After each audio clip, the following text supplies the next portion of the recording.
Now, I want to tell you a little story. A reporter in Arkansas covered me from my earliest days as first an unsuccessful candidate, then through multiple winning campaigns. During the time, I held the offices of lieutenant governor and governor, and then on to national presidential campaigns. Now, this guy wrote hundreds, if not thousands of stories about me. But to this day, I honestly don't know if he liked me or not. I haven't the slightest idea if he voted for me or against me. Quite frankly, some of his articles made me seem like a good guy. Some made me cringe. But I cringed because the story was accurate. Oh, I may not have liked it, but I couldn't say it was unfair. I didn't like it because it was fair, and I just didn't come across very well. That reporter was a genuinely professional journalist.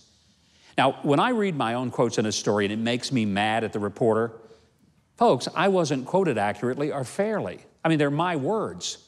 But if I'm mad at myself because they're my own words, I've got to own them. Members of the media have been in a snit because President Trump calls them fake news, and he said that they're the enemy of the people.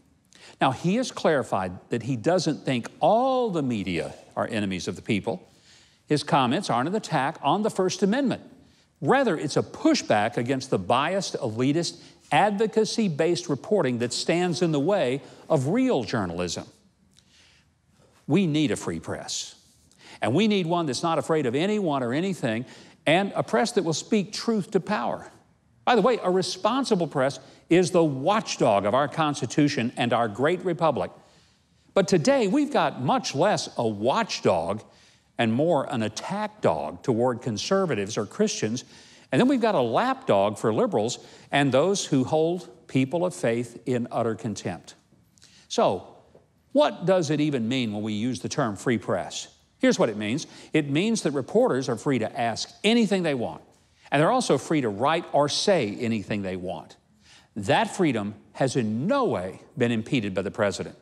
But some reporters seem to think that they ought to be able to rudely demand not just an answer, but a very specific answer that fills the gaping holes in their shoddy stories. I learned some things dealing with the media before becoming part of it. First, I used to say to myself every day, the press is not my friend. Because that's true.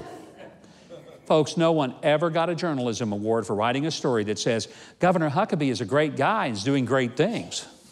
You get a copyrighted byline and front page story for saying, this guy's a goon and we got the goods on him. Now, the Constitution protects the press to write what they wish, and the government cannot shut them down. But take note, no elected, appointed, or employed government official is required by law to help load a gun pointed at his or her own head. Journalists are free and they're entitled to ask, but they are not entitled to an answer, and especially not entitled to the answer that they specifically want. Yes, we need a free press, but they are only as viable as they are honest.